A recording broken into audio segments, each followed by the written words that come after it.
Fais le focus, fais le focus. Eh salut. Vous l'aurez remarqué, aujourd'hui on change de cadre, il fait beau. Je sais pas si vous entendez, mais il y a les petits oiseaux qui font des petits gazouillis comme ça dans les branches.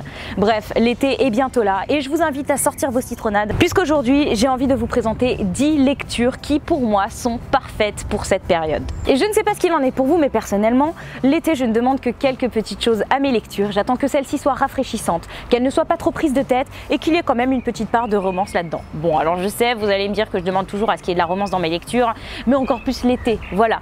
Et on commence avec mon gros coup de cœur de l'été. Alors là, attention, parce que coup de cœur assuré, j'en suis persuadée. J'ai très envie de vous parler de La Tresse de Laetitia Colombani, publiée aux éditions Grasset. Dans ce livre, on va suivre 3 femmes qui décident de prendre leur destin en main et de changer, de bouleverser complètement leur vie afin de trouver la liberté dont elles rêvent tant. Au travers de ces 3 femmes, on va découvrir 3 cultures que l'on ne connaît pas forcément très bien et que personnellement j'ai adoré découvrir. Un livre que je conseille à tout le monde, que vous soyez un homme ou une femme, je pense qu'il peut complètement vous interpeller. Beaucoup de problématiques y sont abordées, comme celle de la place des femmes dans la société, mais pas que. C'est une histoire touchante, pleine de vérité, qui saura vous transporter, j'en suis persuadée, dans au moins 3 pays. Donc qui dit vacances, qui dit été, dit voyage, et je vous invite à voyager avec ce livre. La Tresse est un énorme coup de cœur pour ma part. Et franchement, vous ne pouvez pas passer à côté. Je poursuis avec une BD dont je vous ai déjà parlé sur la chaîne, mais pour tout vous dire, c'est une BD coup de cœur qui remplit pas mal les critères que je recherche dans mes lectures estivales. Je vous parle de Journal d'une emmerdeuse d'Augustina Guerrero qui relate l'histoire de la protagoniste, qui est une blogueuse qui, plutôt que de faire des vidéos comme ça peut être mon cas, va également utiliser le talent qu'elle a pour le dessin. Une lecture très agréable, très détente, pas prise de tête, parfaite pour la plage. Je la conseille à tout le monde. Que vous soyez une fille ou un garçon, ça ne change rien. On a tous vécu les mêmes choses, j'en suis persuadée. Je poursuis avec un livre que j'ai eu l'occasion de lire il y a quelques années de ça maintenant, mais qui m'a relativement marqué puisque je vous le présente quand même aujourd'hui. Il s'agit du livre La dernière chanson de Nicholas Sparks, qui a également été adapté au cinéma par The Last Song. Mais si, je suis sûre que vous en avez déjà entendu parler. Dans ce livre, on va suivre Ronnie, une jeune adolescente de 17 ans qui va être contrainte de passer les vacances auprès de son père, avec lequel elle est un petit peu en froid. Il faut dire que Ronnie est une personne assez caractérielle, avec un petit côté rebelle que ses parents ont du mal à maîtriser. Et même si Ronnie est persuadée que ses vacances vont être horribles et absolument pourries, il se trouve que ça ne va pas être le cas du tout. La dernière chanson est une lecture vraiment agréable, fraîche et rafraîchissante, qui va quand même savoir vous bouleverser, puisque je suis sûre que vous allez faire le yo-yo avec vos émotions. En tout cas, ça a été mon cas. Je suis passée des rires aux larmes et c'est vraiment ce côté que j'ai beaucoup apprécié. On poursuit avec un livre Young Adult, Le Grand Saut de Florence Hinkel, publié aux éditions Nathan. Dans ce livre, on va suivre plusieurs points de vue puisqu'on va découvrir pas moins de 6 adolescents. 6 adolescents à la vie complètement différente des unes des autres, vous vous en doutez, qui vont aborder des problématiques de notre quotidien, chacun de leur côté, et qui vont vous obliger à vous replonger dans votre adolescence ou alors à y rester confronté si vous êtes encore adolescent. Une intrigue qui se déroule dans le sud de la France, dans les Calanques. Alors autant vous dire que niveau atmosphère, là, on est pile dans ce qu'il faut, je pense. Je vous la conseille si vous aimez découvrir des personnages au travers de plusieurs points de vue. Si vous avez été adolescent un jour ou si vous êtes adolescent maintenant, enfin bref, vous l'avez compris, je le conseille à tout le monde. Et je vous assure que les problématiques qui sont abordées sont très intéressantes. On poursuit avec un thriller plutôt girly puisqu'il s'agit de la saga des Menteuses de Sarah Shepard, publiée chez les éditions du Fleuve Noir. Alors, quand je vous dis les Menteuses, peut-être que certains d'entre vous savent de quoi il s'agit. Pour les autres, sachez que les Menteuses a été adaptée en série et qu'il s'agit de la série très connue Pretty Little Liars. Dans ce livre, on va suivre 4 adolescentes qui ont toutes été marquées par un événement assez surprenant et glauque puisque l'une de leurs meilleures amies a disparu. Jusqu'ici, c'est pas vraiment très fun, mais alors ça devient encore pire quand elles reçoivent toutes des lettres et des textos d'une personne qui va se prénommer A. Or, il se trouve que A, c'est également la première lettre du nom de leur meilleure amie qui a disparu il y a quelques années de ça. Pas glauque, pas flippant du tout. Je vous le conseille si vous aimez les thrillers, mais pas que. Si vous ne les aimez pas trop et que vous êtes comme moi, que vous êtes un petit peu froussarde, je pense que c'est pas mal comme palier pour ensuite atteindre des lectures qui font un petit peu plus peur. Autre lecture parfaite pour cet été, L'amie prodigieuse d'Elena Ferrante, que je vous ai déjà présentée sur la chaîne, mais que je me permets de vous représenter parce que là, j'ai envie d'insister les amis, puisque cette lecture, franchement, c'est de la bombe pure et dure. Donc si vous ne l'avez pas encore lu, je vous le conseille très fortement. Et alors là, je vous assure que niveau période, il n'y a pas mieux. Préparez-vous à découvrir Elena et Lila au cours de leur enfance jusqu'à leur adolescence dans ce premier tome tout du moins. On va découvrir l'Italie du 19e siècle. Préparez-vous à vous plonger plonger dans une amitié mais tellement étrange, tellement complexe et tellement forte que vous allez avoir du mal à poser ce livre, je vous assure. L'essayer, c'est l'adopter et franchement, je peux juste pas vous dire mieux pour vous convaincre, puisque je pense vraiment que si vous preniez la peine de le commencer, vous ne pourriez plus le poser. Il y a un genre littéraire que j'adore lire l'été et dont je vous parle relativement souvent sur mes réseaux sociaux qui sont Twitter et Instagram. Si vous me suivez là-bas, vous êtes au courant. L'été, j'adore les mangas. Je les bouffe littéralement. Et c'est parti, je vous présente deux de mes séries shoujo coup de cœur de l'été. On commence avec la nouvelle série de ma mangaka préférée, Yo Sakisaka, publiée aux éditions Kana. Et là, le titre, attention, je vais tricher, mais c'est Love Beloved, Live Be Left. C'est un shoujo comme je les adore. Alors, pour ceux qui ne savent pas ce qu'est un shoujo, c'est une romance en fait. Le shoujo est la romance du manga et on appelle ça le shoujo. Je sais pas si je me suis fait comprendre jusqu'ici, mais bref. Dans ce shoujo, on va vraiment suivre deux personnages féminins qui n'ont rien à voir l'une avec l'autre et qui vont quand même être la preuve que même si on n'est pas pareil, on peut très bien s'entendre puisqu'elles sont toutes les deux amies. Cette mangaka est juste hallucinante, ses dessins sont magnifiques, ses histoires sont pas trop complexes mais quand même un petit peu.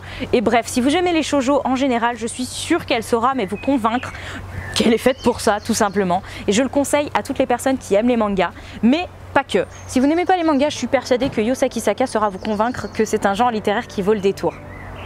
Voilà. On continue avec un autre shoujo qui lui sort complètement des codes du shoujo qu'on a l'habitude de voir, puisque c'est vrai que d'habitude, les shoujo, on est souvent du point de vue d'une jeune fille qui rentre au lycée, qui va tomber amoureuse et qui va tout faire pour essayer de conquérir l'homme de ses rêves. Alors bien sûr, là-dedans, il y a souvent du triangle amoureux, il y a souvent des départs en voyage scolaire. Enfin, c'est un petit peu répétitif, tu vois, mais personnellement, j'adore.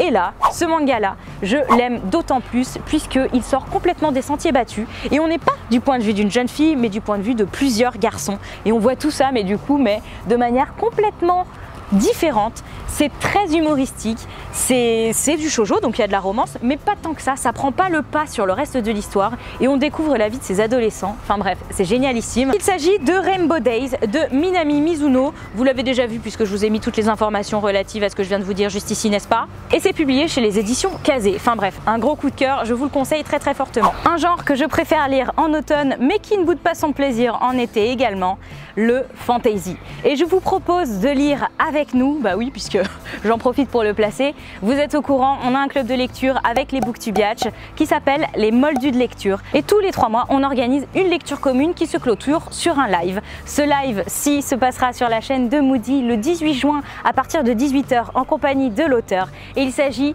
de la lecture des Messagers des Vents de Clélie Avy. Vous le savez, je l'ai déjà lu, donc moi je vais en profiter pour lire le tome 2. Ça a été pour ma part un énorme coup de cœur et je vous conseille très fortement cette lecture. On y retrouve Eriana et Cetriane. Cetriane a été un énorme coup de cœur, est-ce que j'ai besoin de le dire? Oui, j'ai besoin. Je disais donc, on y retrouve Eriana qui va se rendre compte qu'elle a pas mal de pouvoirs et elle va devoir apprendre à les maîtriser puisqu'il se trouve qu'elle est embrigadée dans une espèce de prophétie. Et je peux pas vraiment vous en dire plus puisque c'est relativement compliqué, mais l'univers qui a été créé par l'auteur est tellement complexe et beau. Et vous allez forcément être happé, que ce soit par les caractères des personnages, leur complexité ou même par l'univers, parce que franchement, c'est riche, c'est beau, ça fait voyager. Enfin bref, c'est génialissime et je vous conseille très fortement de le lire. Bien sûr, je vous invite à vous joindre à nous pour la lecture commune. Enfin, je termine par un livre qui me tient énormément à cœur. Sa sortie est prévue pour le 1er juin et vous savez forcément que là, je vais vous parler de La Mémoire de Babel de Christelle Dabos, qui est donc le tome 3 de la saga de la Passe Miroir, qui, comme vous le savez déjà, est ma saga favorite de tous les temps. Et je sais que vous êtes nombreux à attendre que je vous donne mon avis là-dessus. Alors je vais le faire en update lecture, mais je tiens quand même à vous conseiller cette lecture pour cet été. Si vous avez lu le tome 1 et le tome 2, lisez-le cet été, parce que on quitte l'hiver les amis et on se retrouve dans une ambiance estivale où on va avoir chaud aux côtés d'Ophélie et on va étouffer sous la chaleur. Putain, ça me fait pas rire hein.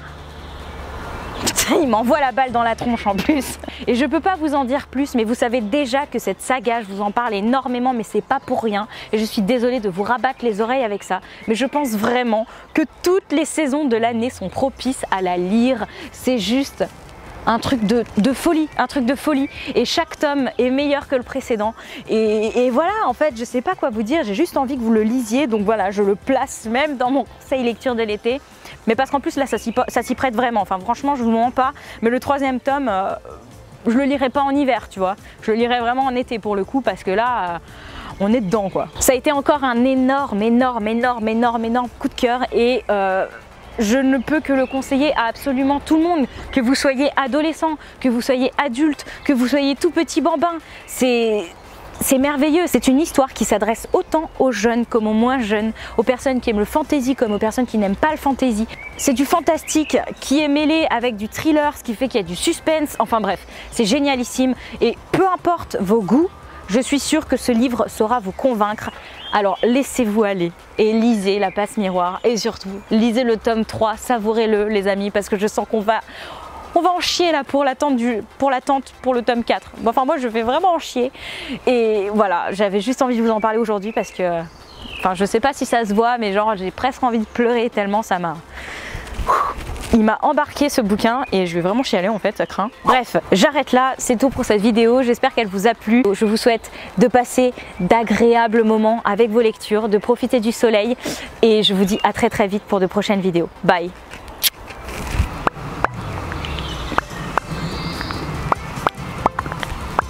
Avec en prime une lecture. Nul. Si vous aimez les plages. Voilà que je me fais attaquer par les insectes aussi. Non mais attends, c'est dangereux de faire des vidéos, hein. Moi je vous le dis.